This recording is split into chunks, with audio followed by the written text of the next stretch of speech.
Hello, Hello. Russ. Hey there, how you doing? Good. How are you? I'm good. I am not sure we're going to have anybody in person today, Okay. but I am in council chamber.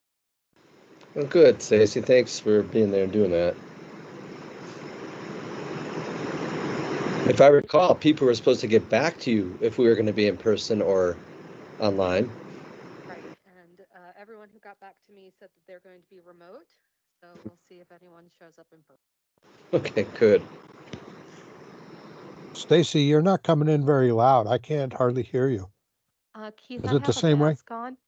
Oh, okay. Now that's better right there. Yeah, I have a mask on and my voice is pretty bad today. Oh, I'm sorry to hear that. That's okay. It's been going around. Everybody's been getting it. Yeah, my spouse actually has a walking pneumonia right now. Oh, yeah. I've been through that several times. Yeah, we'll see how it goes. All right.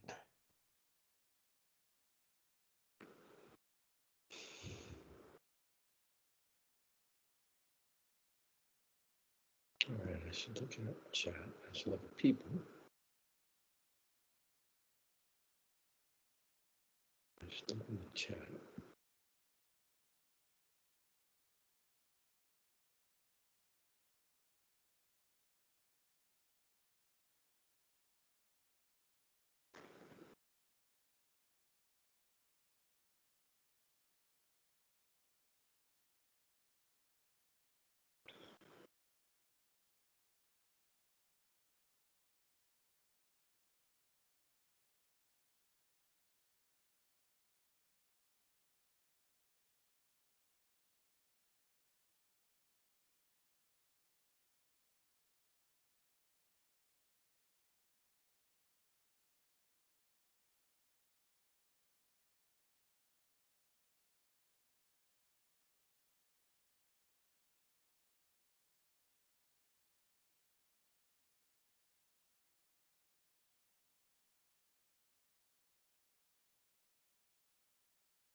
Russ, I show it is 11 o'clock and we do have quorum.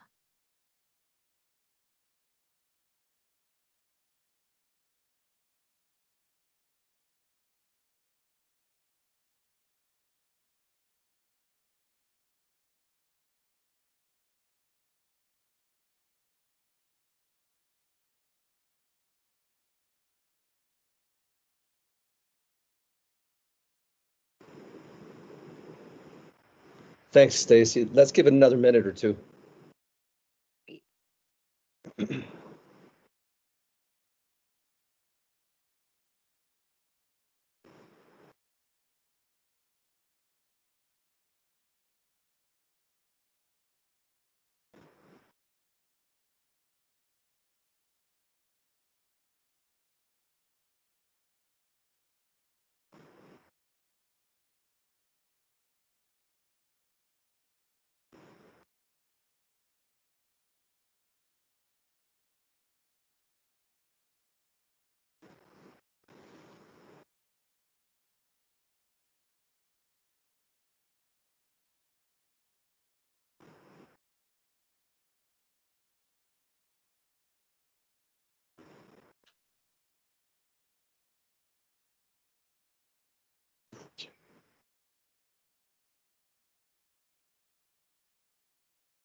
Okay, I think I'm going to go ahead and call the meeting to order.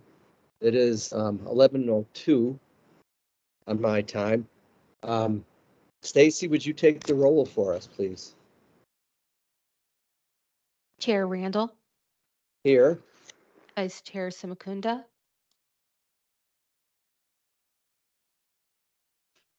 Commissioner Becker, Present. Commissioner Dorman, Here. Commissioner Eisenberg,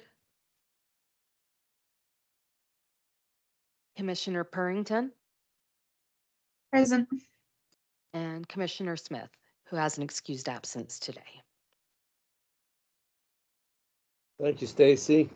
I'd like to welcome you all to today's meeting of the Commission on Inclusion and Adaptive Living. I'm Russ Randall, and I chair the commission. Our commission serves the disabled community of Flagstaff by working to expand educational and employment opportunities, by improving access to housing, public buildings, and transportation, by increasing participation in recreational, social, and cultural activities, and by expanding and strengthening rehabilitative programs and facilities. This is now a hybrid meeting. I don't believe we have anyone on site, do we, Stacy? Nope, it's just me in here by my lonesome. Well, thank you for being there. All commissioners should have their microphones on mute to keep the background noise out of the chat room. The chair of the meeting will ensure that everyone has an opportunity to speak if they would like. Commissioners should use the chat function to inform the chair they would like to make a statement, and the chair will announce the commissioners to speak in the order in which they appear in the chat. In the interest of accessibility for all, please turn on your camera when speaking. Do we have any members of the public who are with us today and would like to speak? Chair Randall, we do not. Thank you, Stacy. And Stacy, I see that Michelle has joined us. Thank you. Okay, our first item on the agenda is really to look at the minutes. And Stacy sent out the minutes from the April 17th minutes. Stacy, can you put those up for us?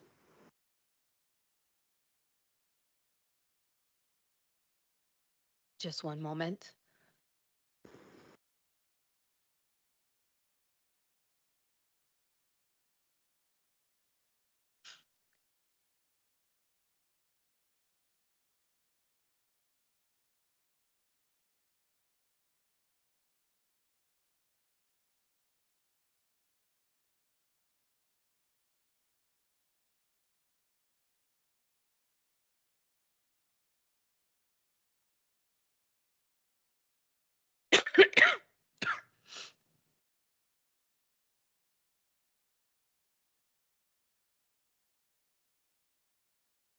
Thank you, Stacy. So commissioners, if you could briefly review the minutes, and I know you've had the opportunity to do this already, but shortly we will be asking for a motion to approve them. So.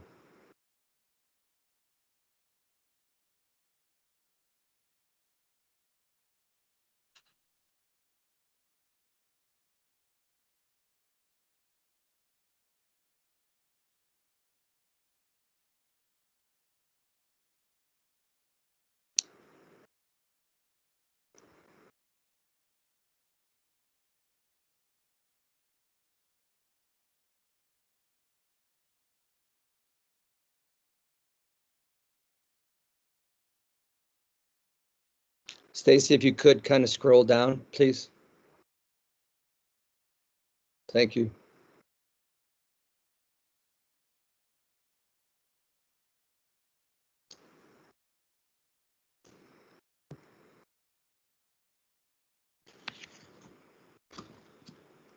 And at this time, the chair would entertain a motion for approval of the minutes from the April 17th meeting. I would so move. It has been moved. Is there a second to the motion?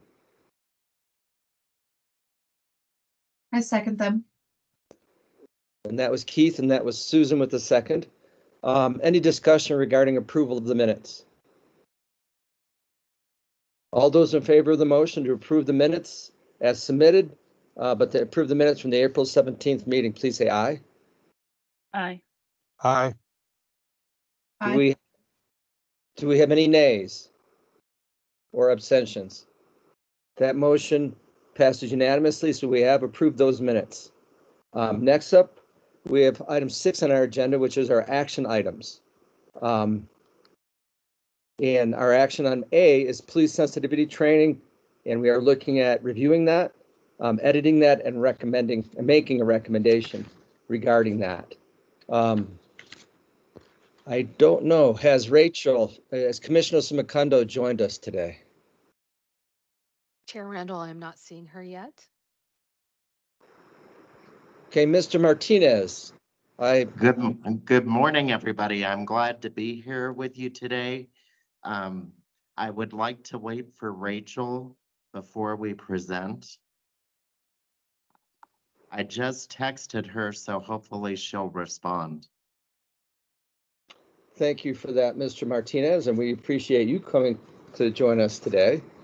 And I think we can kind of shift the agenda, right, Stacy? That's okay for us to do, right? Yes. So we'll move on to the next item on the agenda, which is item 6B. That's also an action item. And that action item has to do with approving a letter to the mayor asking for proclamation of July 2024 as Disability Pride Month. And could you put that letter on the screen for me, Stacy, please? Absolutely.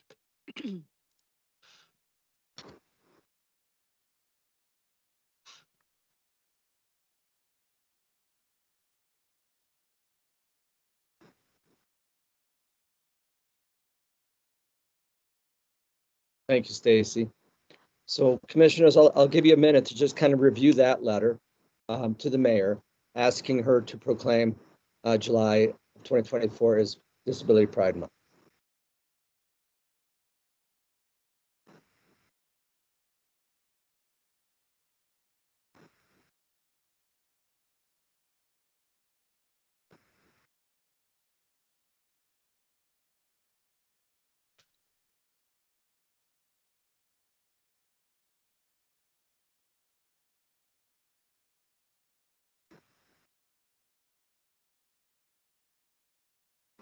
Okay, commissioners, I actually am the author of this draft of this letter. And as the author, I'm very open to any edits that you would suggest or additions or deletions from the letter.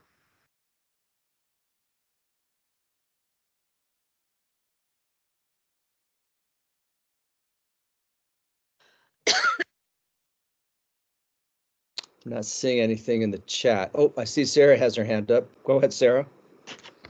I just had a question on, is there a number of words limit? I just wanted to ask if it was within that purview. What words apparently aren't coming to me this morning, I apologize. But like if it's within that limitation, other than that, I think it looks great. Just that question that I had. Thanks, Sarah. Stacy, does it fit within, I think the word limit was 400, right? I believe so, Chair Randall. And my word counter on my computer told me it was under 400. So I think it does fit within the limit. If you would agree with that, Stacy. Yes, and if it does not, Mr. Johnson can always edit it as needed. Thanks, Stacy. Any other questions regarding the letter itself?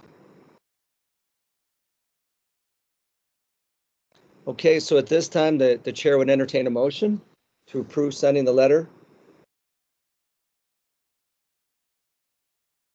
I will so move. Thank you, Keith. Is there a second to the motion?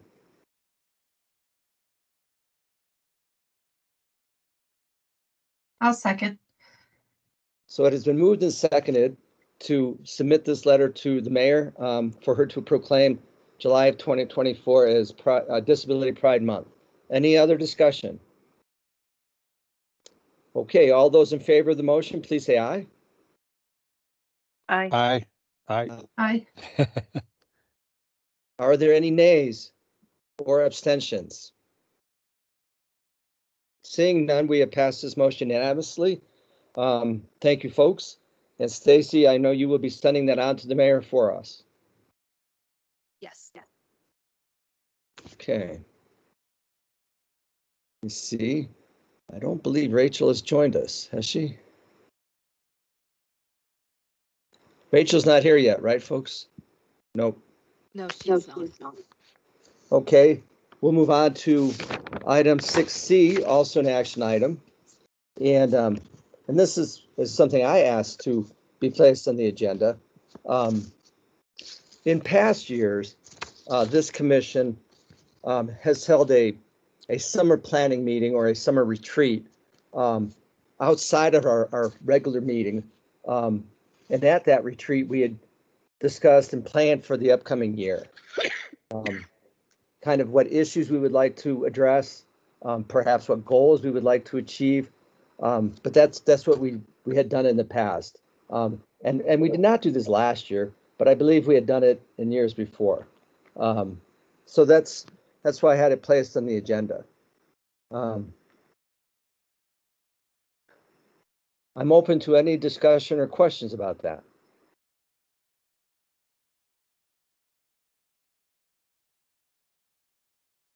Chair Randall, I think I can get the conversation going. Were you guys thinking a half day, a full day? I don't know. I would think maybe a couple hours actually, but Mr. Martinez, you're here. Yes, And we have done this before together. So it's usually yes. a half day, right? Or right? When I recollect back in the recesses of my mind, it's about a half day, yes. So anywhere from 4 to 6 hours. Yeah. So I would say a half day or less, probably, right, Stacy? That sounds great.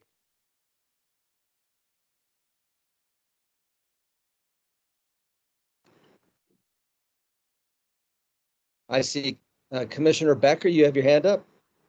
Yes, I do. I think it'd be a good idea to do this. We just have to try to find a good day that everybody is available. And I'll tell you, I'll tell everybody right now, for me, I work 4 days a week.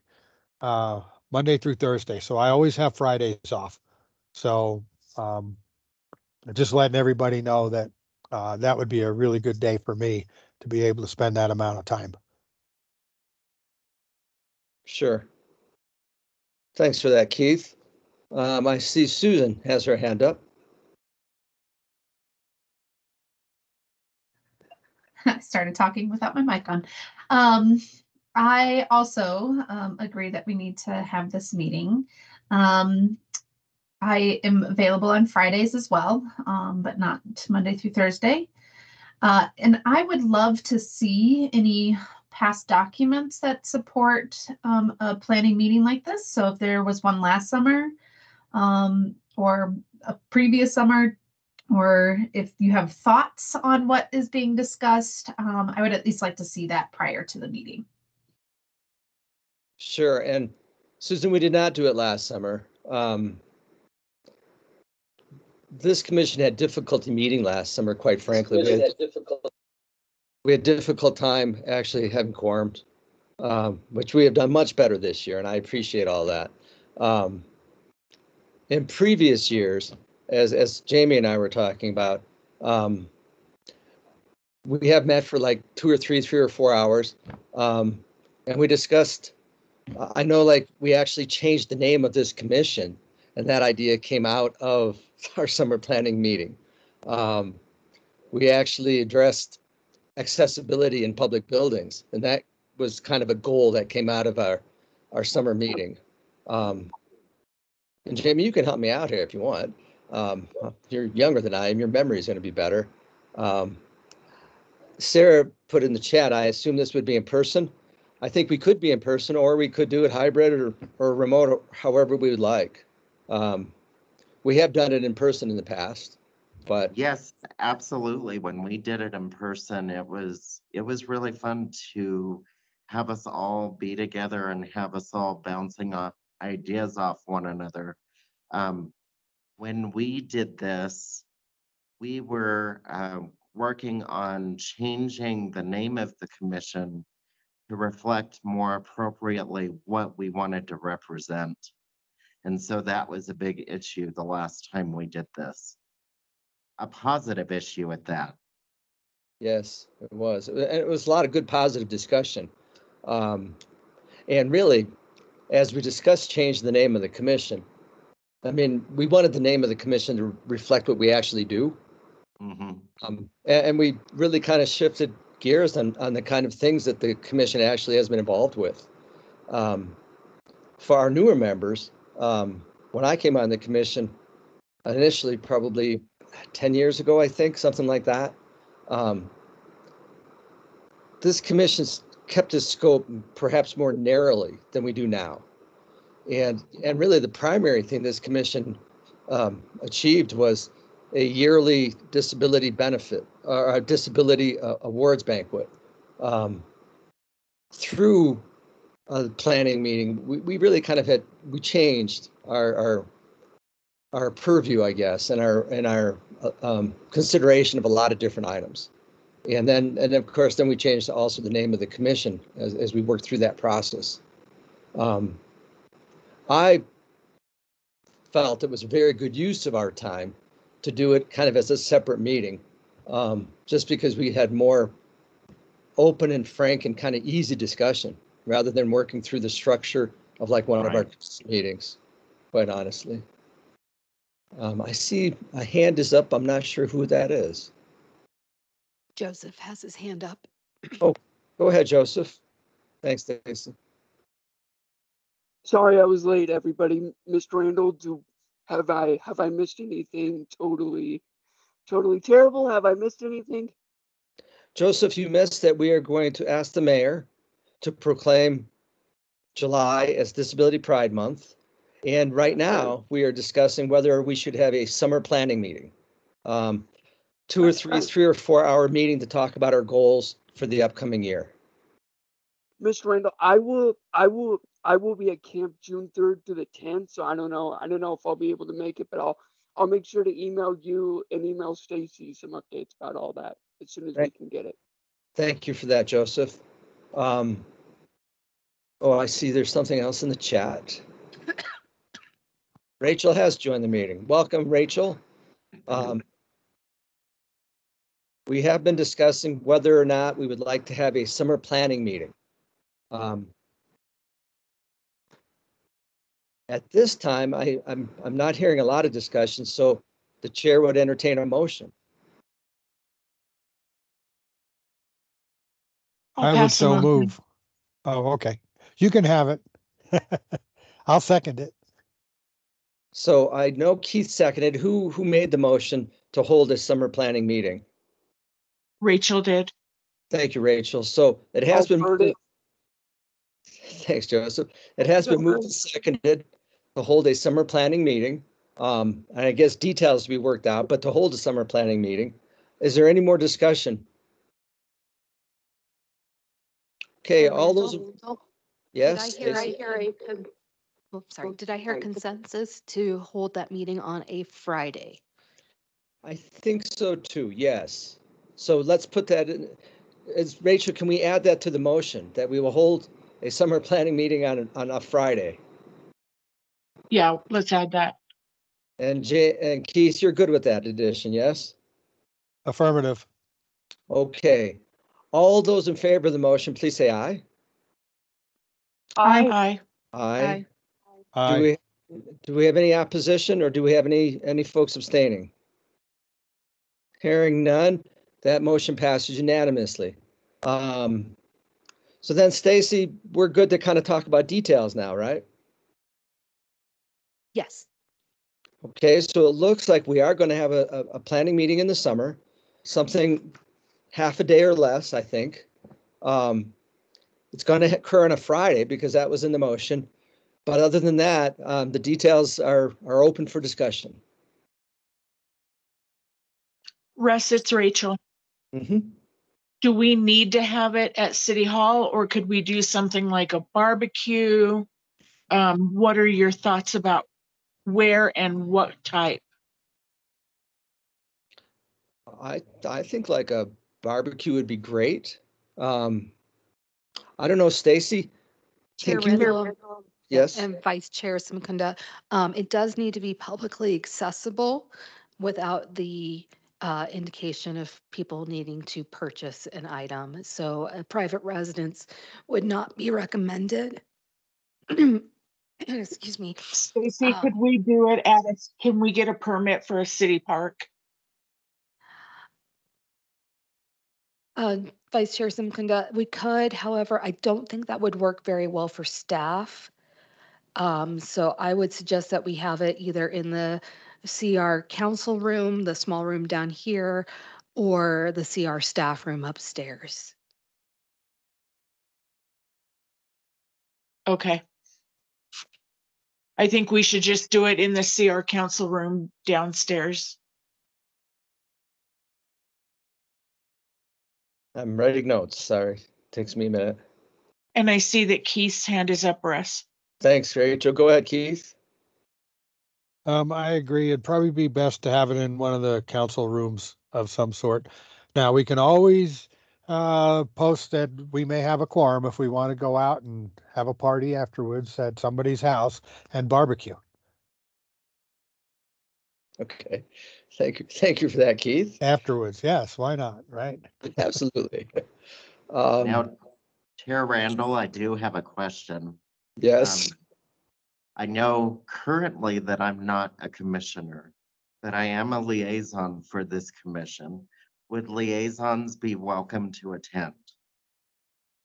Well, I would think so, absolutely, unless I hear anyone object to that.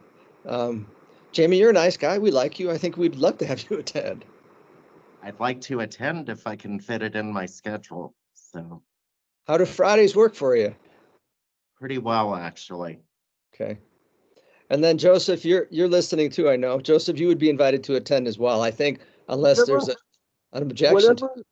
Whatever Friday we can work, as long as I can, I'll be at camp June 3rd to the 10th, and I'm pretty sure I could squeeze in a couple of, but I could text you, Mr. Randall, or I can call you because I was at camp last summer, and you know what I went through. I do. I do. I'll keep you guys updated on anything that's going on in my loop. Thank you, Joseph. Keith, do you have something to add to the discussion? Well, Jamie, you're always welcome. The general public is welcome. Um, Now, I'm not sure how all this works. Is the general public going to be able to make some comments? Will our liaisons be able to participate in the comments and the ideas and stuff like that? I'm not sure what the rules and regulations might be on this. Well, in the past, the liaison we had parking liaisons who did attend. I don't believe we had any members of the public attend. But Stacy, you can help me out with that. I mean, obviously, we have to post it as a meeting, so I mean, the public could attend. But how will that go, Stacy? Chair Randall, we would post it as a meeting. The public will be invited. We can make it hybrid as always, or we can have it be in person only. The public, if we had it as a hybrid meeting, would be able to join through the link in the meeting agenda, or they could come in person. With Arizona state statute for open meeting law, the public is invited to attend, view, and record meetings. They do not necessarily have to be invited to be allowed to speak. However, we can always have an open call to the public during the meeting. Because it wouldn't be agendized like a normal meeting where it'd be more free form of just strategic planning.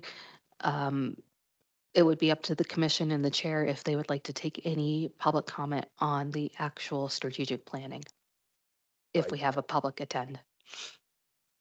Thanks for The that. other, Go ahead, Rachel. Russ, the other thing is, I think that the liaisons, if they're able, should attend because it's their issues that we're putting onto the calendar.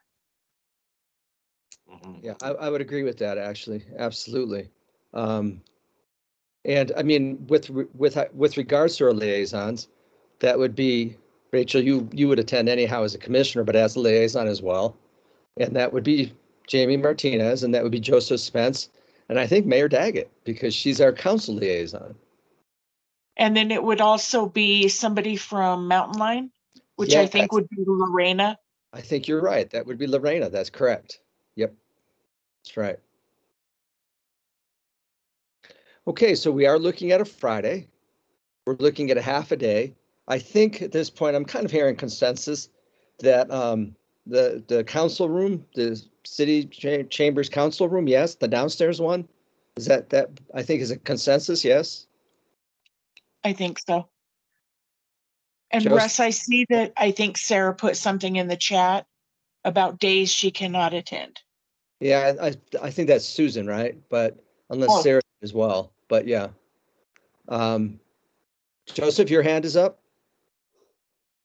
Sorry, guys, my hand has been up for quite a while here. I'm allowed to join remotely, right? We can make that happen, right? I think that's right. Yes. All right. Thank So, you, guys. I guess we'll be kind of a hybrid meeting. So those who can join us in person, that will happen, and those who cannot will be able to join us remotely. Yes. That would be And great. then I see Susan. Now comes the complicated part: is figuring out a good day. So I see Susan is not available on the 28th of June, July 5th. Let's see, or the 12th. And how about that, Stacy? How about that? How about if we do that as you put in the chat? How about if we have Stacy send out a poll to find out what's a good Friday? I think that's a good plan. That's a good idea. I think we can just agree to that by consensus, right, Stacy? Yes, it is 100% administrative, so we can do that and find a Good Friday via email. Excellent. Well, I'm going to say that's what we should do, and unless I hear any objections from any of the commissioners, that's what we will do. So, are there any objections to that? Seeing none, that's what we're going to do. Thanks for suggesting that, Stacy. I know that creates a little bit of extra work for you, but thank you for suggesting that. I would also like to thank the commissioners for approving that we are going to hold a planning meeting. I'm excited about. During past planning meetings, we were able to kind of clarify what we wanted to accomplish during the following year.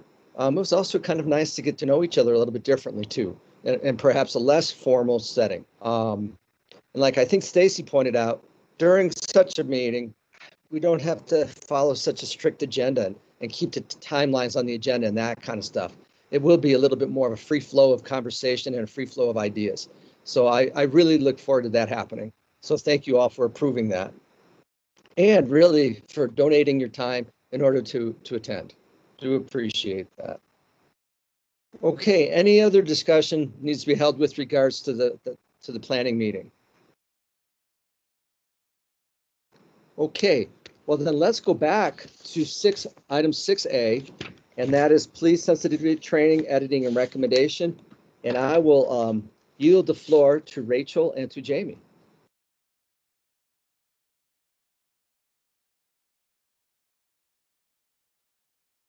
Hi, everybody. We have a short presentation to give you guys about something that we are going to ask the police department. And I do want to acknowledge, I see that Officer Hernandez, Officer Rintala, and I believe I saw one other person from the police department here. I just want to acknowledge that I do appreciate you guys coming. But the purpose of this is that Jamie and I had identified that there needed to be some extra ADA sensitivity training.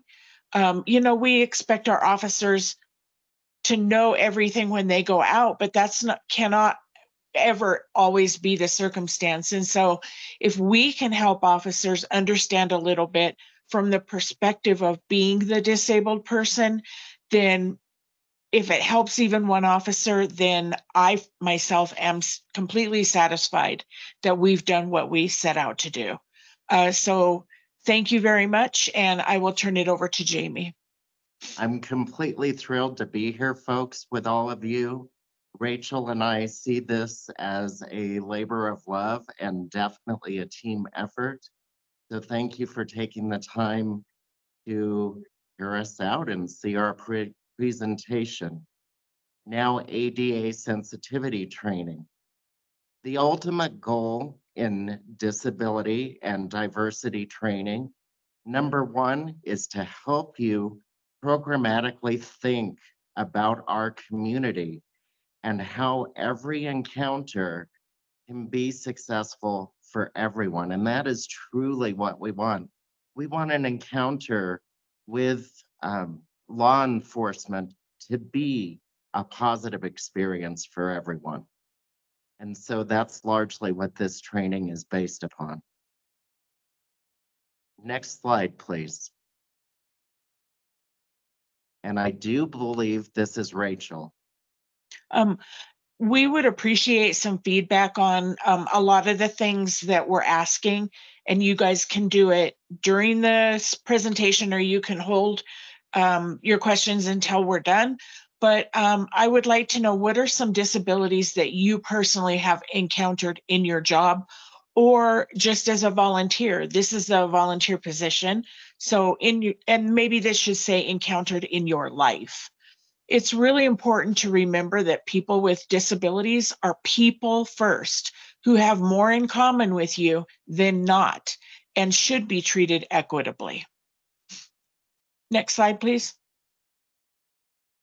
And I'd like to just tag on to what Rachel said. Yes, I'm Jamie. I'll use myself as an example. I have cerebral palsy and osteoarthritis, but there is so much more to me than just that cerebral palsy and osteoarthritis. So it's really important that we put the person first. And if we have the opportunity, get to know that individual that we're interacting with. So I wanted to bring attention to some disabilities that you may come into contact with and give you some guidelines for helpful interactions.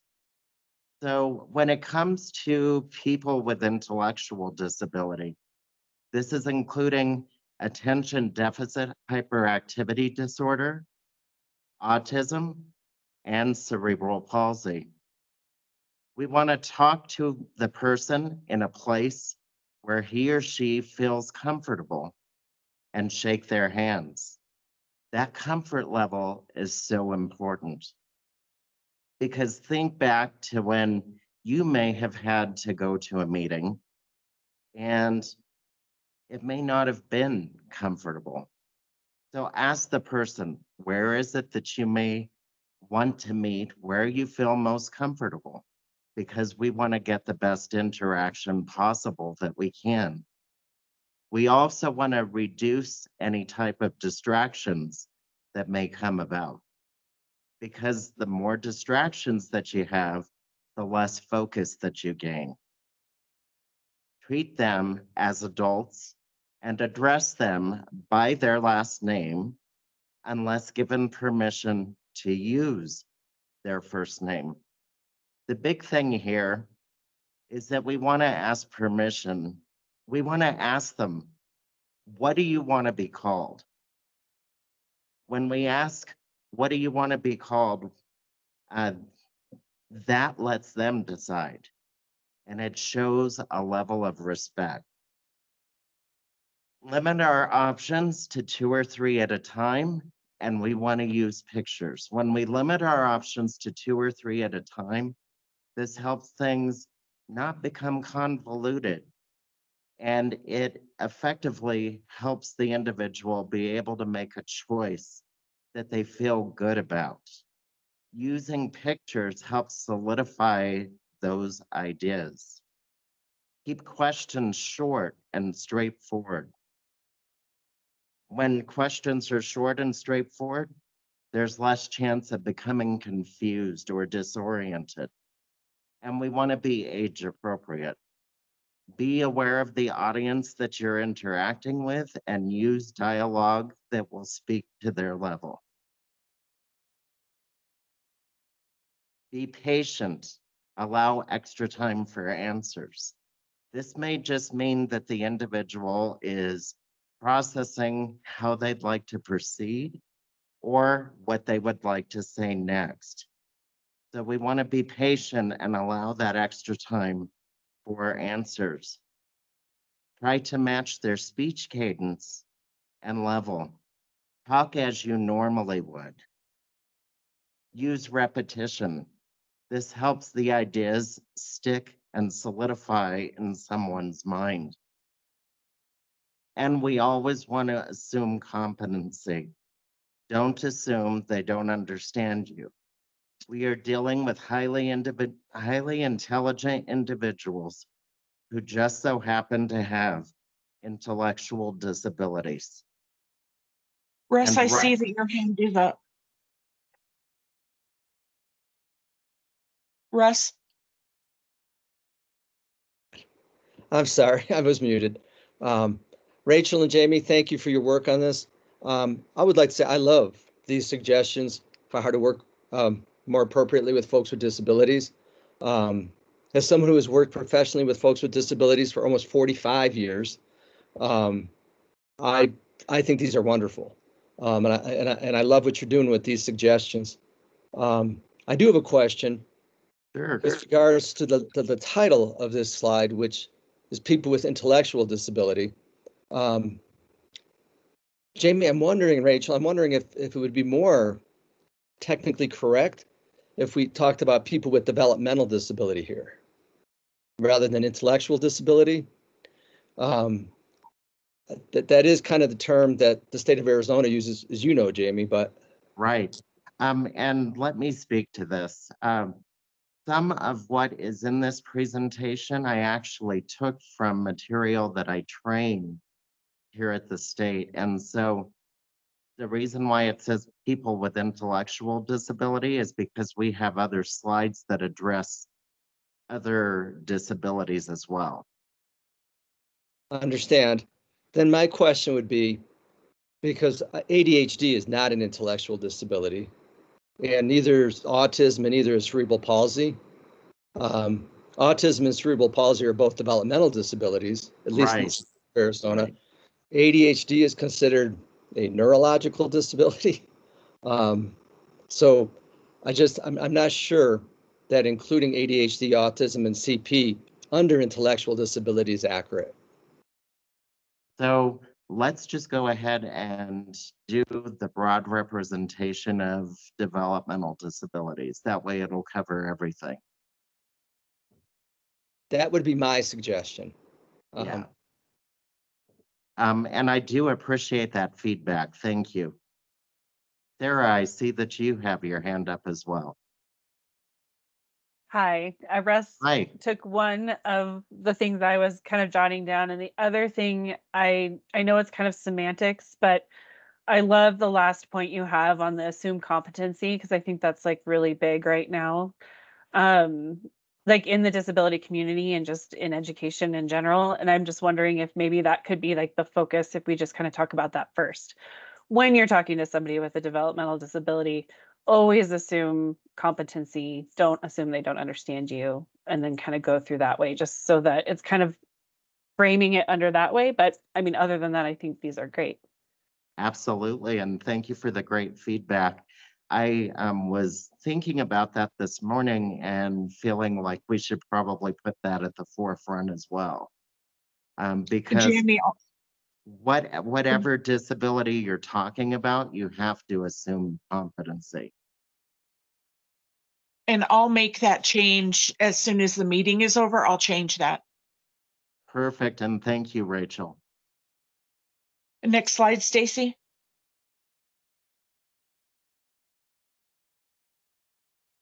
Blue envelope program for autistic drivers. This is one I just found out about and figured that this would be really good for law enforcement. I know that they probably know about it, but the Blue Envelope program gives autistic drivers a single location for vehicle registration and insurance that will be needed if they are involved in a traffic stop by law enforcement. The envelope provides instructions for both the driver and officer to guide effective communication, reduce the stress of the encounter, and ensure safety of all parties. If anybody that is listening to this wants one of those blue envelopes, let me know and I will get it to you ASAP. I do have a stack of about 10 of them. So just let me know and I'll get them to you. Russ, I see your hand is up. Thanks, Rachel. And I think this is awesome. I think this would be really good for not just autistic drivers, but perhaps for every driver, but maybe every driver who has a disability. I personally am keeping it in my car because I do have some memory issues. And so sometimes if they ask for registration, I just like, I lose my, I can't remember. And so I personally have put one in my car and I know that it's for autistic drivers, but I'm really hoping, at least in the city, that we can maybe adopt an envelope program in a different color or something. But being in a wheelchair and having memory issues, I have one of these in my car. And I'd like to hear the feedback from Officer Rintala and Lieutenant Hernandez, because I'm really interested in hearing what law enforcement thinks about this program.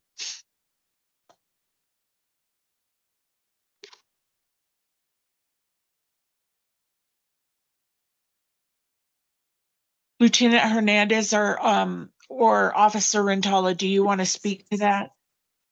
Sure. I think not only statewide but nationally, they're developing this type of program just to improve communication with the motoring public as well as law enforcement, because there is some disconnect when it comes to communication with the officers. Most of the time we turn into robots and we have just a series of protocols that we go through when we're interacting with drivers to get people on their way and not to interrupt their day for a prolonged time. But this is a good program. I've done some research on this and I see it as a positive, not only for the operator, but for law enforcement as well. Thank you, Lieutenant Hernandez. I appreciate that. VDOT put out a informational letter regarding this program, which was given to our entire department to review. So we are aware of it and participating in it. Awesome. I will be interested in hearing in about a year. I'm really interested in finding out how this program has worked for you guys, and if there's something that we within the city can ask the council to expand on that. So thank you. I appreciate both of you for chiming in. And Sarah has put something in the chat, and it says, I would like to also say that this is a new program and a lot of families may not know about it. So don't assume someone without it isn't autistic. That is a great, that's a great observation. All right, next slide, please. And basically, folks, the rule of thumb here is that we don't want to make assumptions across the board. So people who use alternative forms of communication, including head injuries, people who speak a different primary language and have an interpreter, stroke patients, sensory impairments, and autism. I'm going to go ahead and automatically make that shift. We want to assume competency. We are dealing with highly intelligent individuals who just need an accommodation to get through their day-to-day life and what they have to accomplish. So we're working with somebody who uses alternative forms of communication. Do not touch their device. We want to think of their device as an extension of that individual. The device is seen as an accommodation to help them communicate. We also want to look at the individual, not the device or the interpreter. In fact, we are there meeting with the individual. The device or the interpreter are the accommodation that assists the individual to have the meeting. Don't interrupt. Think when you're speaking. None of us really like being interrupted. Let the person speak. Let them have their say-so. Once that person is finished, then we can begin to ask those clarifying questions that lead to further understanding. Allow extra time for answers. This allows individuals to process the information that they've just heard, and they may need to enter their responses into their augmentative communication device, their picture board, or communicate with their sign language interpreter if they have one. Don't assume they cannot speak or that they have a hearing impairment. Just because someone uses an alternative form of communication, they may also be able to speak small elements of their dialogue. So don't assume that they cannot speak or that they have a hearing impairment. Never pretend to understand. When we pretend to understand, this is when things get convoluted, taken out of text. Confirm your understanding. When you confirm your understanding, there's less chance of getting things confused. Next slide. Jamie, I just want to I want to read. Susan has put two very good issues in the chat, and her first one is suggestions for slides. Please make sure the color contrast is at least 3:1 for large text and 4, I don't know how to say this, 451 for normal text. And then she did give a link that I will be using. And then she also said she recommends sticking with a black background with white text or vice versa for a fully inclusive presentation. And Russ says suggestion to remove apostrophe after patients. I am going to grab a pen and start making notes about changes. This is exactly why we brought this to you guys. So thank you very much for all of your feedback. All right, next slide, Stacy. Okay, so people first language, I'm gonna hand this over to Rach. People first language is positive language, empowers people and helps them feel respected and important. When writing or speaking about people who have a disability, it is important to put the person first, usually addressing them by name or including them as a member of a group, such as student or coworker.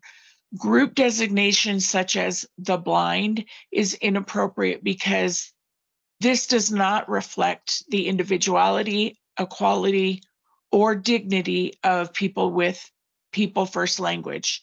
I'm going to give you guys a couple of scenarios. And if you guys would please tell me how you can make this and use an affirmative phrase. Mr. X is mentally defective. Anybody, how would you change that? And just unmute and say it.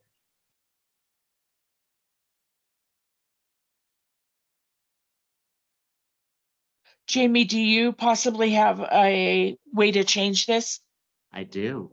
So Mr. X, we will call him Mr. Jones, is mentally impaired.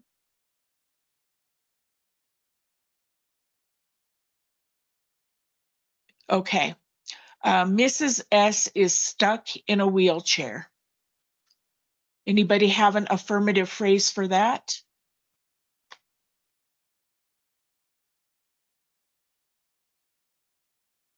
Jamie, do you have an example? I sure do. So Mrs. S, let's call her Mrs. Sanchez, uses a wheelchair for mobility assistance. Perfect, thank you. And the last one, Mr. M suffers from MS. How would you change that? And we will call Mr. M, Mr. Miller. Mr. Miller has a diagnosis of MS. Perfect.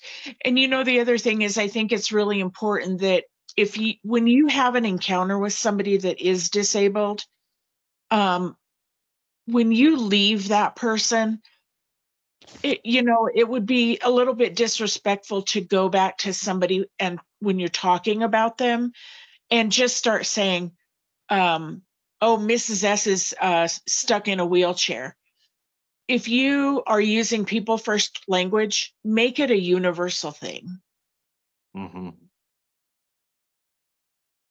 Absolutely. Another point here, folks, if the disability doesn't pertain to what you are doing or what you are asking, simply just don't bring it up. Perfect. Next slide, please. I have a question on that slide, actually. Okay. Sorry. That's all right. You know, the people first language, I completely agree with this and support this, but it can be difficult because many members who have autism prefer to be described as an autistic person rather than a person with autism. Mm-hmm. And in fact, on a previous slide, we used the phrase autistic drivers rather than a driver with autism. So it's kind of a complicated thing sometimes, I guess. I do think we should be consistent, though. If we are going to recommend people first language, then we should not use other than people first language in our presentation. I'll change that as well. Thank you, Russ. I think that's right. I'm not sure. Susan have something in the chat too. Until you know otherwise. Yeah, I think that's right too, Susan. Absolutely. Susan says the default for the unknown interaction or general reference is to use people first language until you know otherwise. Mm-hmm. It's also appropriate for presentations, anything in which you are providing general information, writing about, to use people first language. Awesome. If you guys catch any of that, let me know, and I will make all of the changes you're recommending as soon as the meeting is over. Thank you very, very much. All right, next slide, please, Stacy. Okay. So people with hearing disabilities, including the deaf and the hard of hearing, ask the person the best way to communicate. To me, this makes the most sense because you're interacting with an individual. Why wouldn't we ask them the best way they would like to communicate so that this is a simple process for that individual? Keep your face visible and free from any distraction. That way they can see your facial gestures, your nonverbal language. And not all people with hearing impairment lip read, but for those who do, it is important that we keep the face visible. Speak to the person, not the interpreter. Again, you are there to meet with the person. The interpreter is there, seen as an accommodation to help that individual do his or her job. Only one person should speak at a time. Think about when you've been in a meeting and there have been overlapping voices. When one person speaks at a time, this eliminates the element of confusion. It helps the ideas being conveyed be processed. So one person should speak at a time. And we want to speak clearly. We want to use diction, enunciate the words, use facial expressions and gestures. The majority of our communication, folks, is based on nonverbal communication. If we look on the internet, anywhere from 53 or 55 to 93% of communication can be based on nonverbal communication. So we want to use those facial expressions and gestures. Write down information and keywords. That way you can keep things straight and nothing gets lost in the shuffle. And we want to assume competency, which will go at the beginning of this as well. You are working with highly intelligent individuals who just so happen to have a hearing impairment. And did you know citizens who identify as part of the deaf culture and use American Sign Language as their primary language do not consider themselves disabled?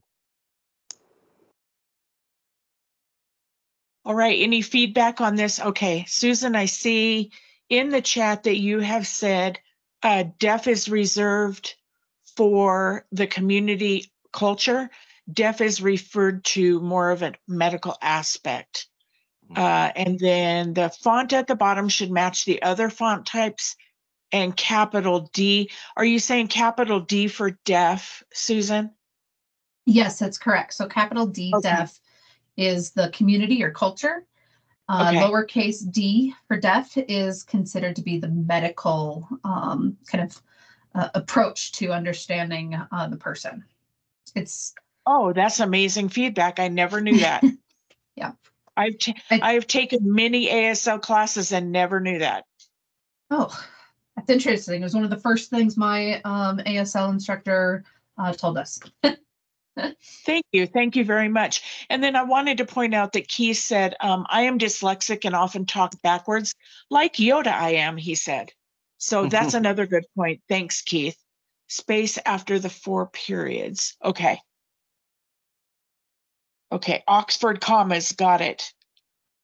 All right, moving on. So next we have people with visual impairment. When we're interacting with people with visual impairment, be as precise in your description of things. The more precise you are, folks, it allows that person who has a visual impairment or blindness to paint a picture in his or her mind of what things look like. Don't leave things out because you feel it is unimportant or unpleasant. Let the person decide for him or herself what they feel is the important information. And folks, Whether we want to admit it or not, sometimes we have to hear information that may be unpleasant. None of us escape um, that aspect of life. So don't leave it out without letting the individual decide for him or herself. Address the person by name so they know you are speaking directly to them. And we want to do this both when we enter a room and when we leave a room, because we don't want that individual talking to thin air, thinking that somebody's in there when they've just left the room. Identify yourself when greeting the person. Makes perfect sense. Visual impairment or not, most people identify themselves when they're speaking with a person. So why wouldn't you want to do that with someone who has a vision impairment? Use a natural tone and speed. Just have a conversation like you would normally. That natural tone and speed speaks volumes. Vision impairment does not equal a hearing impairment. So please do not shout at the individual. Be observant and ask questions in different ways to ensure understanding. Folks, if you can see that somebody is not grasping the concepts that you are presenting to them or conveying to them, find different ways to phrase the information. Look for that understanding and don't move on until you've achieved that understanding. And when conversing in a group, remember to identify yourself and the person to whom you are speaking with. Always keep that in mind. And missing from this slide, I just noticed, is assume competency. So we want to add that in there, Rachel. Okay. Again, we want to assume competency. We are working with people that are highly intelligent. They just have a visual impairment or blindness. Next slide, please. Next, we have people who use mobility devices, including scooters, wheelchairs, or canes, just to name a few. What this represents is that we need to be aware that there are a multitude of mobility devices out there. So we have crutches, manual wheelchairs, electric wheelchairs, scooters, canes, walkers, you name it. Using a wheelchair is not a tragedy. It provides freedom. I can't tell you how many times, folks, somebody's come into contact with me. They may not know me right out of the gate, and they say, I'm so sorry that you're confined to a wheelchair. I am not confined to my wheelchair. I can get in and out of my wheelchair whenever I feel the need to do so. So using a wheelchair is not a tragedy. It provides freedom. And anybody that knows me knows that I think of my wheelchair as my car. I take care of it like my car. It helps me get from point A to point B and helps me be a productive individual within my community. Speak directly to the person. You are there to meet with the person, no one else. So speak directly to that person who just so happens to be using an assistive device. Sit down or kneel to get yourself at eye level with the person. This makes perfect sense, and it'll make the conversation flow more smoothly if you sit at eye level with that person. I have some pretty tall friends, and there are times when I'm looking up and extending my neck. You begin to feel like you're a giraffe. When you sit down at somebody's eye level, you can have an effective conversation. So sit down or kneel to get yourself at eye level with the person. Don't hang on the person's wheelchair or ask the person to carry things on their lap. Now, folks, we don't want to just assume that somebody is going to carry something on their lap. There are times when I can see family or friends may be struggling carrying something, and if I can effectively help, I'll say, here, let me carry that for you. But don't make the assumption. And don't hang on the wheelchair. Again, the wheelchair is an extension of that person. And if you hang on that wheelchair and the person that's using the wheelchair does not know that you're back there and they decide to move, you could potentially fall and injure yourself. So don't hang on the wheelchair. Don't touch the person's wheelchair without permission. Once again, it's an extension of who that person is.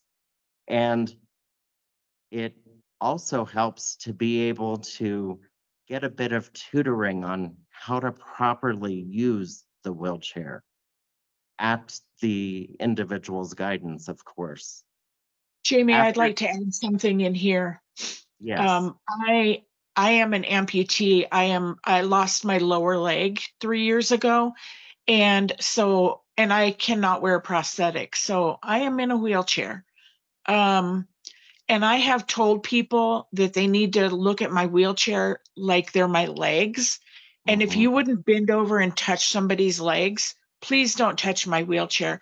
I've even told my children, do not push me unless I've asked, and do not come up behind me and startle me by trying to push me. So that's a really big one, I think, in this. Yeah,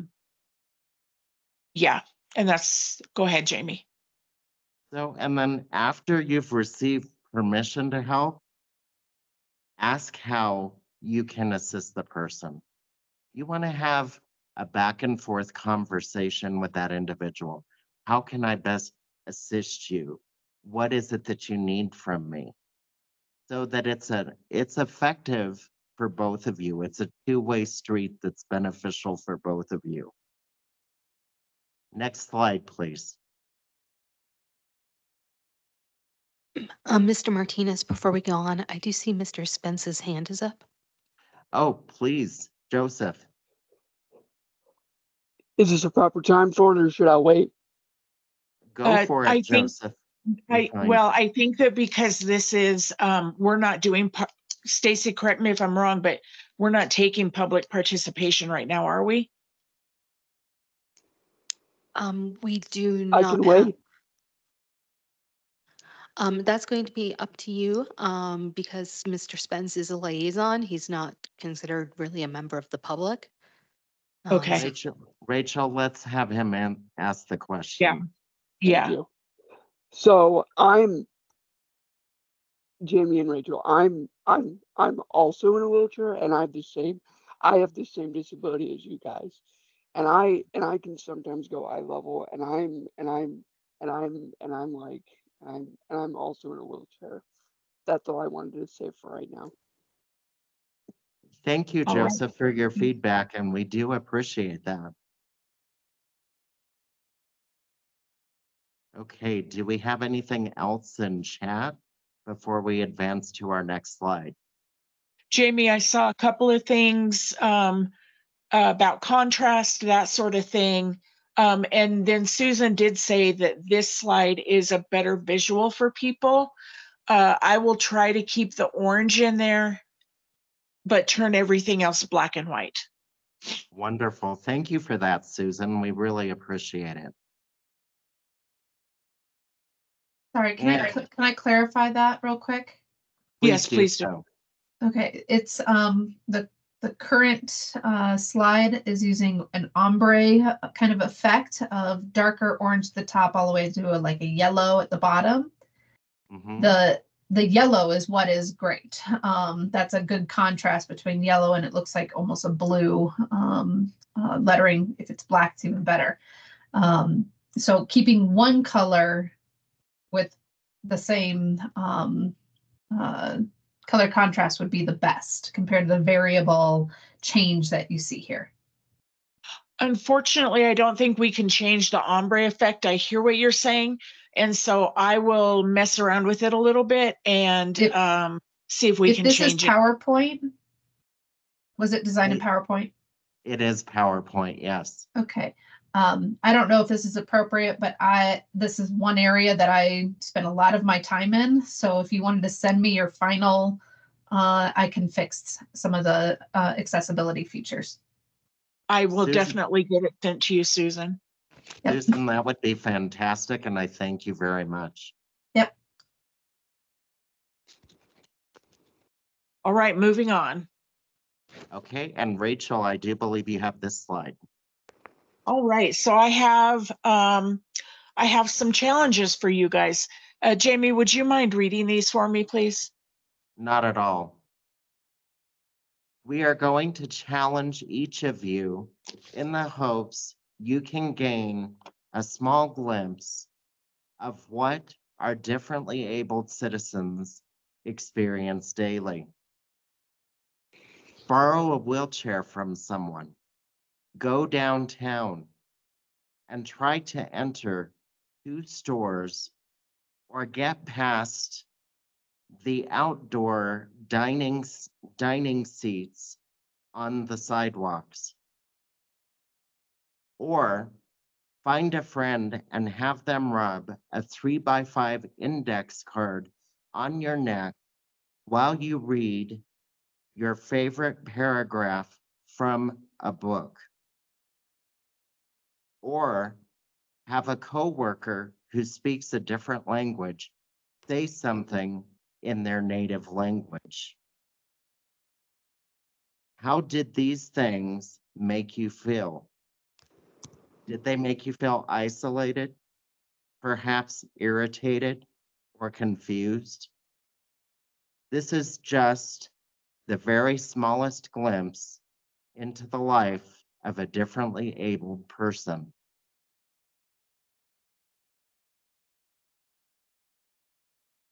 And Susan.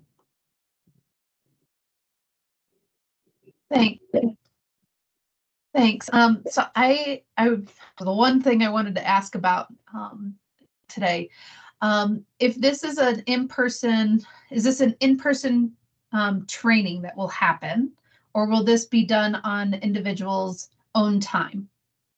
So as far as the police department goes, I will be connecting with Officer Rentala and Lieutenant Hernandez. I'm the police liaison, and that's why. But we will figure out, I think that what we would like to do, if they're amenable to it, is we would like to present it to the different squads the first time, just because we want to give that personal feeling. And then after that, we would listen to their feedback and see what happens. If this spreads any further, like if the city decides to adopt this or anything, again, we would hope to do it in person at least the first time. Mm-hmm. Okay, because this slide is asking people to like try to step in someone else's shoes, quote unquote, right? And if they're doing an in-person training, borrowing a wheelchair from someone and going downtown isn't realistic in this particular context, right?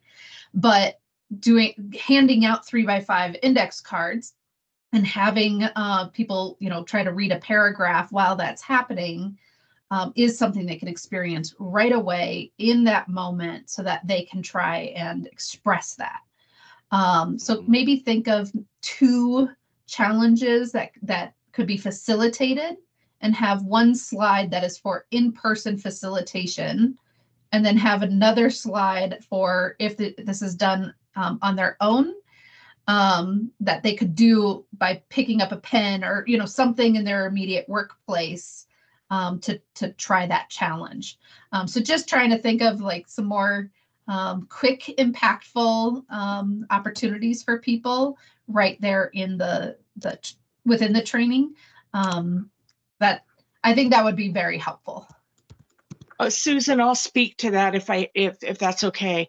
The reason I put the first one in here is because, and once again, I'll be looking for the feedback from Lieutenant Hernandez and Sergeant Rentala, but the reason I put the first one in there is because if Jamie and I go to that in-person meeting with the police department with each squad, we will each have a wheelchair. And so what we were hoping is that we could just have them take our wheelchairs and go and try and open the doors at the police department are heavy. And so we would have them try to go open a door or get into the disabled bathroom without using the disabled button. So that's the reason, but I do see what you're saying, and I will definitely change that. I agree that wheelchair simulations are a really impactful thing.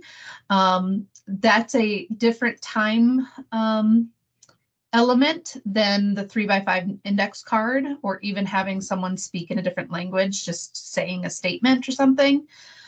So just thinking about facilitating this experience, having someone go borrow your wheelchair and leave, or even just trying to go out the door is going to take longer than someone rubbing a 3x5 index card.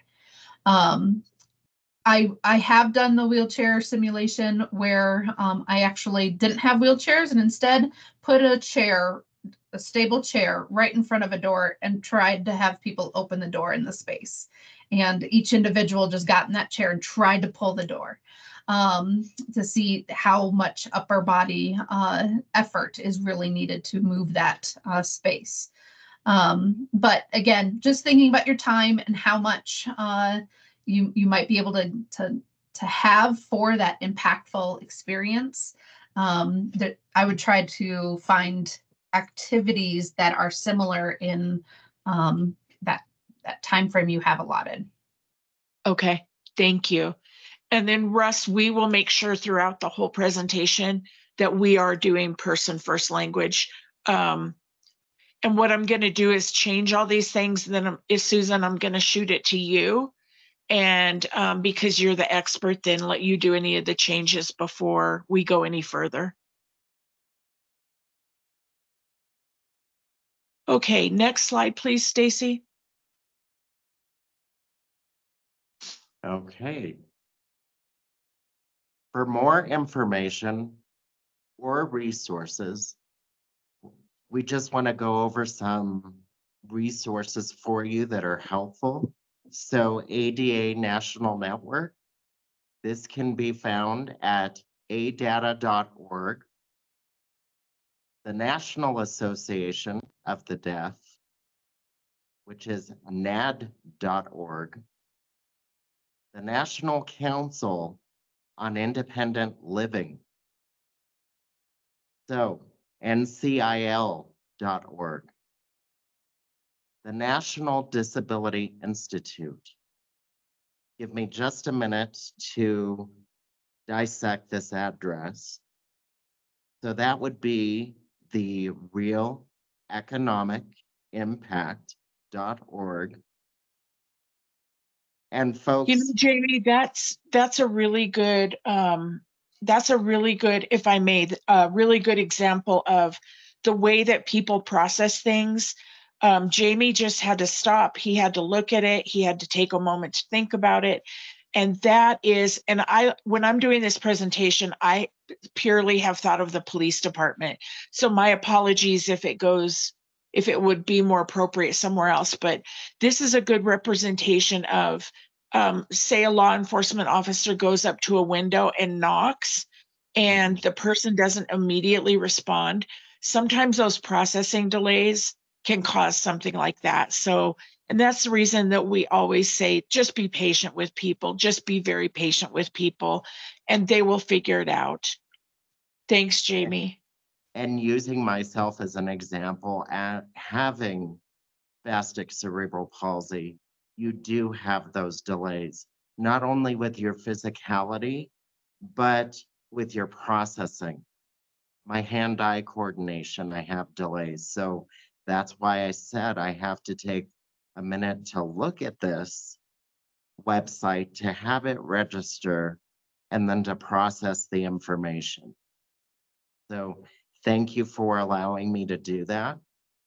National Federation of the Blind. This can be found at nfb.org. And then we also have information.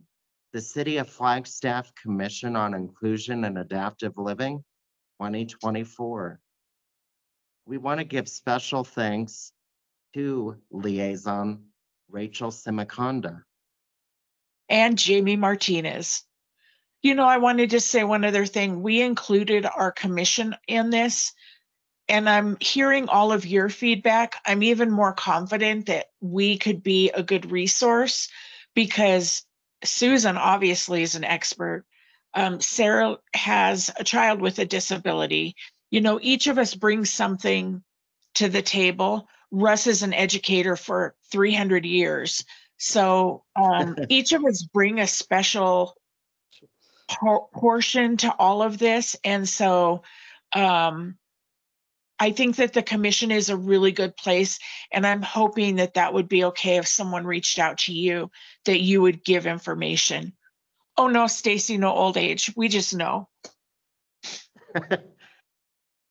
Jamie and I used to see Russ with his dinosaur parked outside. Yeah, thank you for that, Rachel. Thank you. No problem. You're welcome. All right. Any feedback on anything? I see that there's a lot in the chat, and I'm trying to respond to each of you. But is there anything else, any feedback? I'm all interested in hearing again from our police people that are here to see if we need to make any changes for you guys or what you think of the presentation. And folks, I just wanted to attach to what Rachel was saying. Thank you for letting us present this information, which is a labor of love to all of you because this is a team effort. So we really value your input and your feedback. And then Sergeant Rentala or Lieutenant Hernandez, do you have any feedback for us? I didn't know if Russell wanted to, he had his hand up. I didn't know if he wanted to go first, and then I could chime in. Sure. And I will kind of jump in. Just a couple thoughts. Great job, folks. Thanks so much for your work on this. Thanks for sharing it with us today. I do wonder if it would be helpful to have a slide that talked about mental health disorders. Good idea. I had not even thought about that. And perhaps some discussion with regards to what type of mental health disorders there are, and then perhaps how folks with mental health disorders might interact differently because due to their disorder. That's a good idea. I know that the police department deals with a lot of those mental health issues. And so that's something that I definitely will get in touch with probably Sergeant Rentala, and we will work together to make sure that that's a good one for the presentation for law enforcement. And Russ, that's a fantastic idea because mental illness is at the forefront of much of what we talk about these days. And it is also a disability that is not visible. Exactly. And as someone who has such a disability, I know that perhaps my interactions are different sometimes as a manifestation of my disability. So I just kind of think that might be an important slide to include. And then the other thing I thought about during your presentation is, would it be good to have a slide, and I don't even know how this would go, but a slide of things to be aware of or things to be alerted to that might help an officer or someone else recognize that a person does have a disability. And that might be, this person has difficulty with communication, or this person has difficulty following directions, or this person has problems with an unusual or different emotional response to the social interaction. I just kind of think, I think it's very, very difficult for police officers sometimes to actually identify, that the person in the car seat that they're addressing might have a disability, and that might be why they're interacting differently than Right. what other folks do. So I kind of think maybe a slide specifically for that would be a good addition to the presentation. Okay. And I will get some feedback from Lieutenant Hernandez and Sergeant Rentala as I'm adding that in. And Lieutenant Hernandez, the floor is yours. Yeah, I had a chance to review the PowerPoint presentation before this, and then listening to the feedback and things like that. I think the presentation is, I mean, obviously, from a law enforcement perspective, we forget that we're human beings too, and we may have people that we're dealing with in our own lives who may be challenged as well. So I appreciate this being focused on law enforcement, but I think when you gave the example of someone knocking on a window, a delivery driver for mail or Amazon could easily knock on a window and not be able to communicate with someone. So I think the primary focus may not necessarily be just police officers. Fire departments go and check on residences and other city personnel, gas meter readers, water meter readers. So I think when we look at the presentation holistically in a community setting would probably be a better focus than just simply law enforcement. Because honestly, when we get involved with people who are differently abled in our communities, we usually have a caretaker, a caregiver, or an additional resource with us. So we're not dealing with those challenges on our own and forced to interact with those individuals. Aside from them being adults, then we're able to work through and accommodate those type of challenges that we need to obtain information from. Perfect example is there's a homeless man that I used to deal with, and he was a deaf and mute, and I built a relationship with him by just simply handing him my notepad and let him write down whatever he needed to say, and then I'd respond writing back, and we'd just communicate back and forth. Even if it was adversarial, where I was possibly going to need to take some corrective action and make an arrest in those situations. But at least I was able to adapt. And I think our training in law enforcement has been so rapidly evolving that we've been on the forefront of some of these types of training, especially when we talk about cultural sensitivity or differently abled sensitivity, because we recognize that we don't have cookie cutter approaches in law enforcement. We need to be able to adapt to each individual that we're communicating with. So I think when we look at this presentation as a whole, I think, yeah, there's some things like the service animal slide and things like that. Some people, we have young department, may not be familiar with the necessity or the need for those type of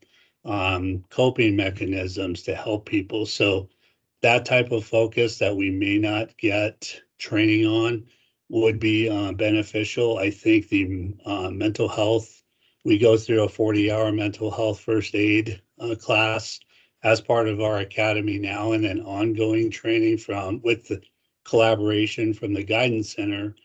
And then we do a lot of other different training, especially with autism now. I have a nephew who is autistic, nonverbal, and we have capabilities through our virtual reality platforms to actually put a officer into an autistic person's shoes and in virtual reality world and let them see or feel what the other person they're communicating with may be experiencing, especially if they're stimming or being violent, but it may just be their stimming. So I mean, the training that we go through is a lot, and there are some valid points in this, but some of it is a little bit less from the PowerPoint that I see that we're already getting through our Police One platforms or even working with local community partners. So we work good with Taros. And we have good relationships with the guidance center.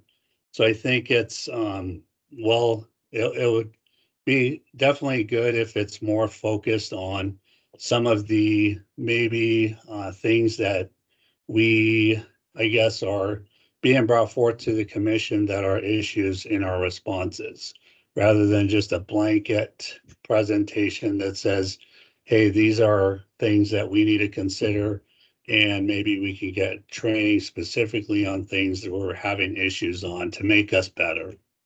And I think if we focus it on that, it would be a little bit more well received and more impactful in us being able to serve the community at a higher level than just checking boxes and things like that with the presentations. I think getting meaning out of it with a focus on, like I said, service animals is perfect for us, because I know that's where we fall short, because we don't recognize some of the requirements or the information needed to provide, or what we can and can't ask what service the animal provides, and things like that. So focused training would probably be a good approach, I think.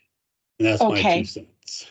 Lieutenant Hernandez, would you be able to make an appointment with me so that we can, and hopefully Jamie as well, but so that we can sit down and talk about those things and see how we can either add or detract from the presentation, or just maybe start over? Would you be able to sit down with us to do that? Yeah, I think collaboratively, when we come up with the training, it would probably be the best approach. I know you have some personal experiences, and some good research, like your presentation shows. But at the same time, I think we have also real world experiences where we have responded to some calls with individuals that have these type of challenges that they're dealing with, and we can provide some insight of how we were able to respond to that situation and where we failed, and look at it holistically to see how we can get better in those situations. Because as we already heard and we know, it's becoming more and more prevalent, unfortunately, in our community. So it's definitely something that we need to address and focus on, especially because we need to help individuals and not necessarily escalate the situations. We need to try and de-escalate and calm the situations, rather than making people feel uncomfortable or adversarial with law enforcement. Okay. So what I'll do is, can you put your contact phone number in the chat, and I will call you probably today if you have the time, and just make an appointment with you and hopefully Sergeant Rentala, so that we can sit down and talk about those things. And then, just as a personal note, I think I will see you at the first FLP event. So we will definitely see each other then as well. Yeah, and I Rachel, think, I'm sorry. And go right ahead. I was just gonna add that I can even look at collecting all the training that we have and that we push out to the officers from Police One platforms through our Axon platforms and other Taros and TGC trainings that we provide for the officers, if not on a quarterly, but an annually basis as well. So we can have some sort of baseline to where we can look at enhancing that type of training, rather than trying to either be side by side with it, or maybe fall short on some of the advanced training we're already receiving. Awesome. That's the feedback I think that we wanted to hear. Thank you very much. And then Officer Hernandez and Rachel, just so you know, the time when I can meet most effectively would be on Fridays, if at all possible. Okay. The remainder of the time, I'm usually teaching a class. Okay. Okay, Rachel, Jamie, are we summed up here? I think I hear that we are not ready for a motion to approve the use of this presentation. I think that would be correct, yes? I think that it would be inappropriate at this point to try to move forward. We need to make corrections. We're going to need to get sit down with PD, and we will make sure that at least for this presentation for law enforcement, that it is extremely focused. And then the other thing is, Keith, I hope I'm not stepping out of line, but Keith and his wife use a service animal. Her name is Susie Q. She's the cutest service animal ever. And we will definitely be using Keith and Susie Q for any presentations that he's willing to help us with. And I'm also available if the police department wants us to come in and do a little thing on service animals, because I know the service animal laws, and I can give them a little training on it, on what they can do and what they can't do, and that kind of stuff. Okay, awesome, thank you. Okay, so I think what we will do is and Stacey, I think we will have the edited and redone, I guess, ADA presentation on our next agenda for our June 26th meeting. Would it be appropriate to table it at this point? Or just not address it as a vote, I think, right, Stacey? So what I'm hearing right now is that we've gone through the police sensitivity training review. There are a lot of edits to make, and then we can just add it back to a future agenda when requested. Okay. Yeah. Thank you, Stacey. Okay, so we are going to move on, and I'm going to shift the order a little bit because I know Susan needs to leave a little early today, but we do want to get a report from the therapeutic recreation group. So Susan? Or Sarah? Say Susan, I think, has like 3 minutes. So if you want to do a little thing, and then I can take it from where you drop off. No, I'm going to let Sarah just go ahead and do the review because I really do need to leave. And I don't want to just stop talking at 12:40 and leave. So, and I know Sarah will do a great job with this. So thanks. Thank you, Susan.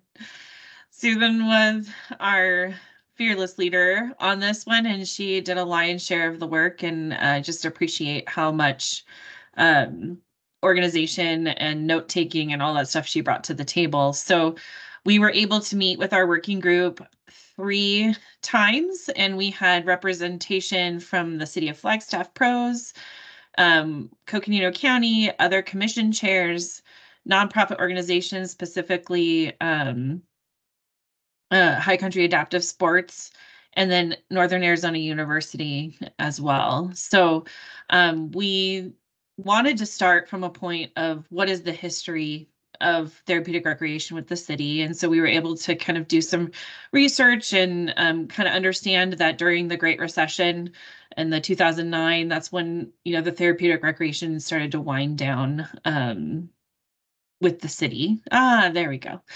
And so we wanted to get some information on that. And then we started talking about, and Amy with pros was really, she came up with the idea and like just kind of trying to gather ideas in the short term. What can we do in the short term? What can we do in the medium, like in the midway point? And what are some really long-term goals for our city to make our recreation and more accessible to the disability community? So with that, I think in the short term, they made the suggestion of concerts in the park is coming up, and having our commission set up a table to collect insights from the community at those events, not just that event, but maybe there's other events where we can table at throughout the summer, just to pick up the community impact. And so, and what they're looking for as well. We also talked a lot about training and professional development for the staff.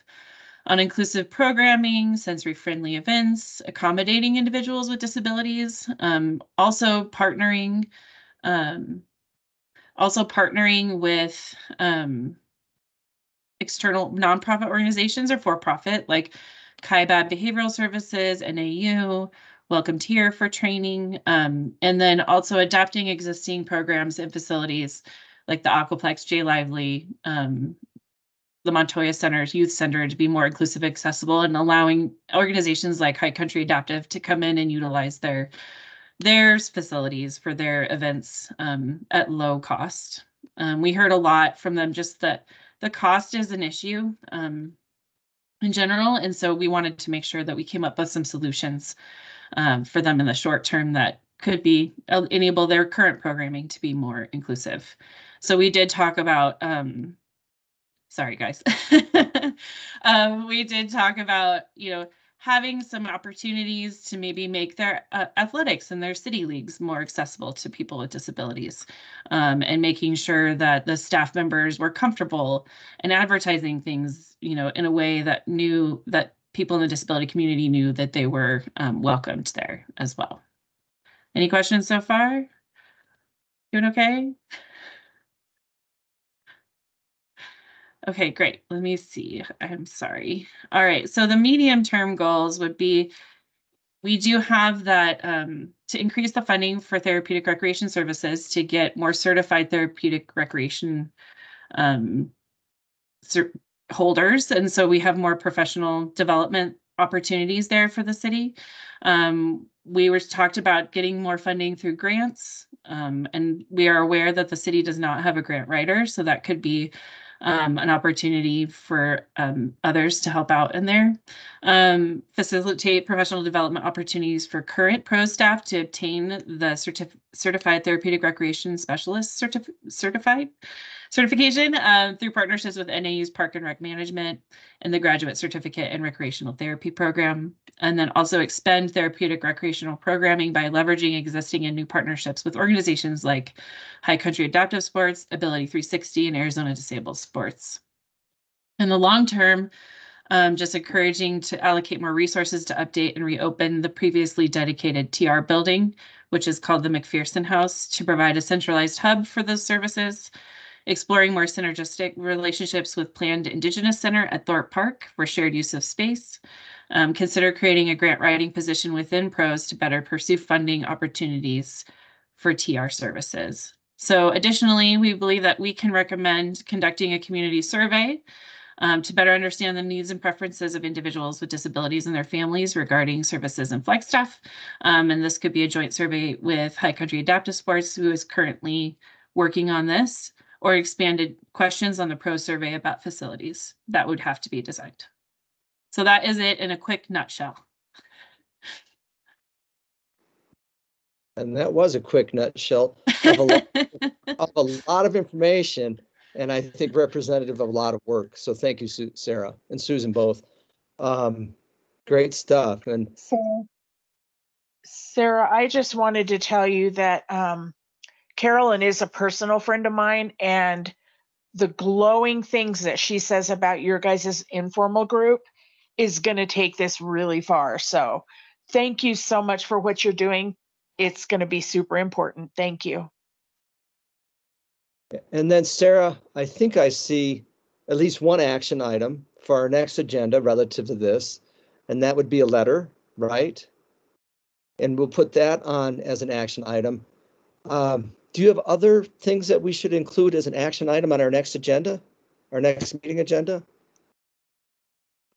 I think we talked about like a good first place to start would be an action item for us to discuss having commission members and putting together that survey, having that presence at PROS events. I think that would be a great place to start, just to start gathering the community information. So if we need to draft some of those recommendations in a more succinct, we just wanted to kind of present like everything we talked about and then kind of pare it down into like, here's what we can do now, medium and long term, and then bring it to you guys and see what we all wanted to do as a first step. Right. And that sounds very good to me as well. So Definitely an action item with regards to a letter, and then also an action item with regards to a survey, yes? Sure. Okay, any questions, commissioners, for Sarah? Well, I would just say great work, and thank you for your time and effort in this and your expertise as well. Okay, thank you for that. I am going to move to, oh, go ahead. I was just gonna say, and what Stacy has posted, those are, I mean, kind of what I was working from, trying to go as fast as I could, knowing we were limited on time. I'm sure, Stacy, you could probably email that out to the commissioners if they wanted to review it and bring some suggestions or feedback at our next meeting. Yes, I will email this out to the full commission. Sorry, I was unable to get it attached to the agenda. Thank you so much. I appreciate it. Okay, thank you, Sarah, too. Lorena, are you still here? I see in the chat that Lorena writes, Lorena is our transportation liaison, that unfortunately she had to go to a different meeting, but the next coordinated mobility council meeting is on May 31st at 10 a.m. to 12 p.m. And there's Lorena's email address as well. Yes, Rachel? It looks like we lost Lorena, we lost Reggie and his crew. So we're losing people. Well, and I wasn't even sure Reggie was attending today. We didn't have those folks on the agenda, but Lorena, we did as a transportation liaison. Jamie, do we still have you here? Yes, I am here, Russ.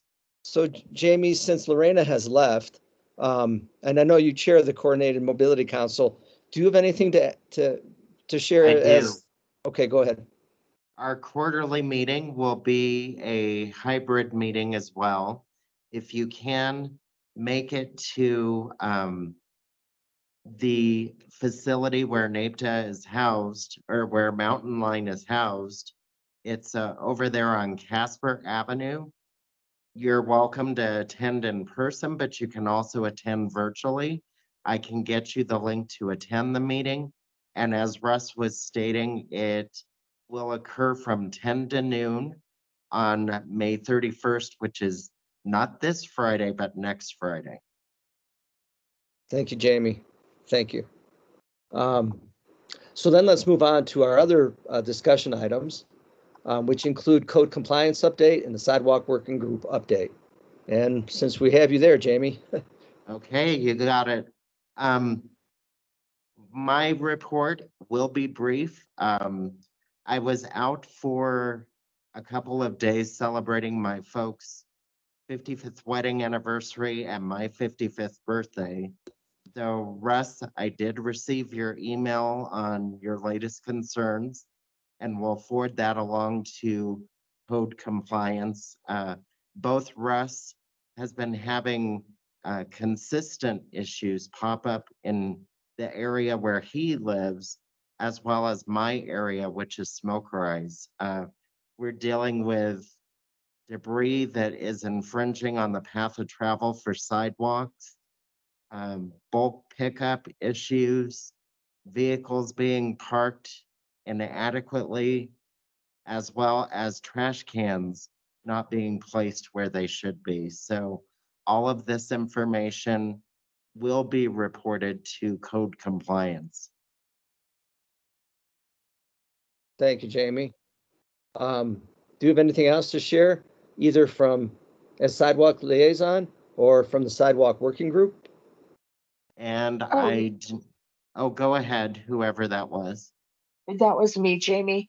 Russ, I'm wondering if it wouldn't be appropriate to invite Evan Terrell, I think his name is, if it wouldn't be appropriate to invite him to the next meeting so that we can talk about especially your continuing issues, because I know that has been something that we've been dealing with for a while.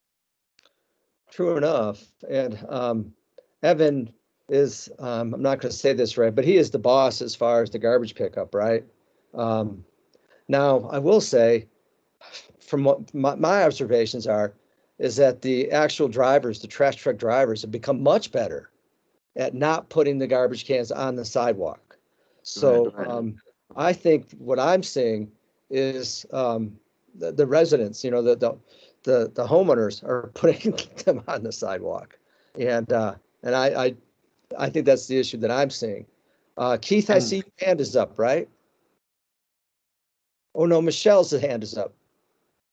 One thing that I wanted to say, and then Michelle, I'll let you have the floor, is that I'm even noticing in my neighborhood, instead of working cohesively with one another, when you approach a neighbor about an issue, even if you're nice about it, they can become combative at best. And so both Russ and I have had numerous superlatives spoken our way because we want to make our community universally accessible.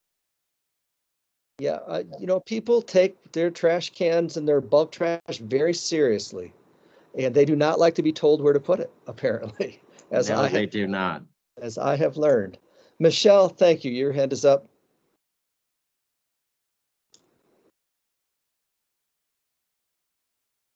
Michelle, I think you're on mute.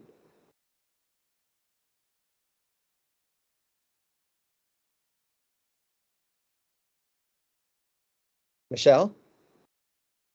I think I can't hear her either, Russ. I can't hear you, Michelle. Oh, Sarah's got, I don't think she's on mute. Maybe her mic isn't working. I think that's probably right. I'm going to ask you to put it into the chat though, Michelle, because we cannot hear you. I'm sorry. Keith, did you have your hand up as well? No, I was giving a thumbs up. Oh, gotcha. Okay. And then Rachel, did you have more to add relative to the sidewalk working group or from you as parking liaison?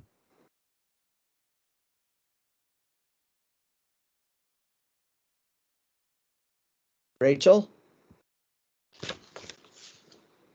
Did we lose Rachel Sorry. now? Oh, there she No, is. I'm here. No.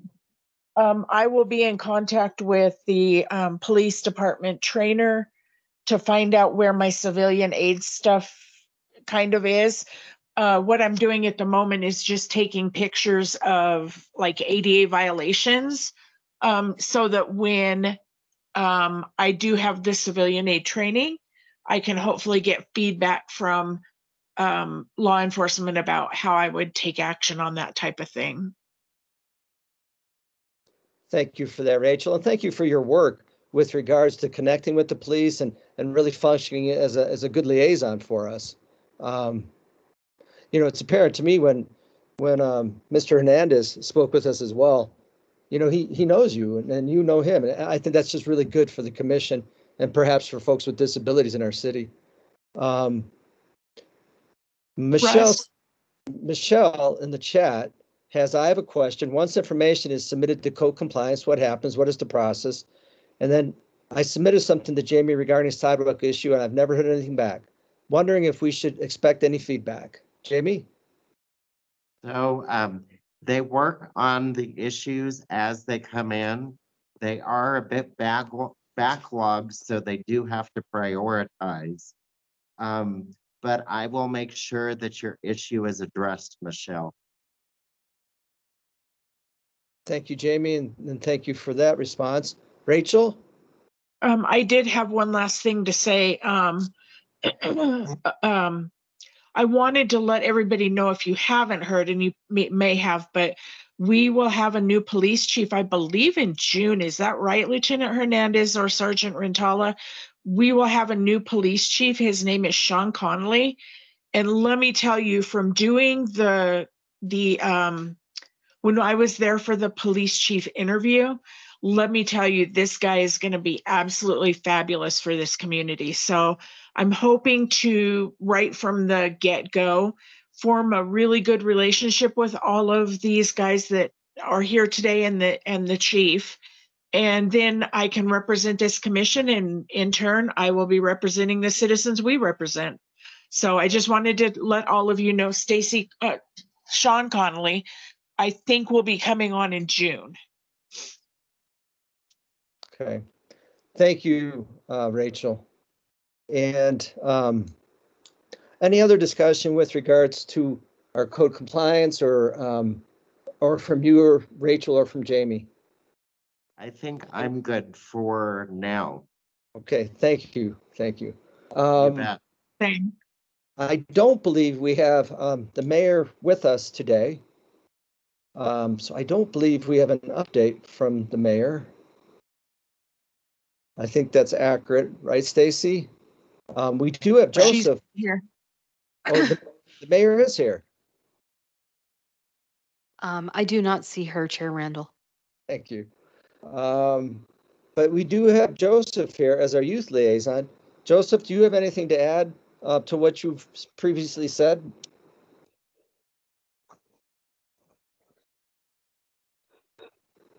Mr. Reynolds, do you have any notes for me? Because I don't have any notes. Do you have any updates? I do know that the community practice transition team is also planning on having a summer planning session sometime this summer. Yep. We will give you updates on that one. But other than that, I don't have any updates, Joseph, unless you do. No, So, no, okay. I don't. I'd just like to say thanks to all the police officers that came over here, and Jamie, you're doing a wonderful job. And Rachel, you're doing a wonderful job as well. Thank you for that, Joseph. We appreciate your input there. Thank you, Stacy, Joseph. Stacy, do you have information in the form of staff participation today for us? I do not. Thank you, Stacy. Do any of the commissioners have information they would like to share to the commission?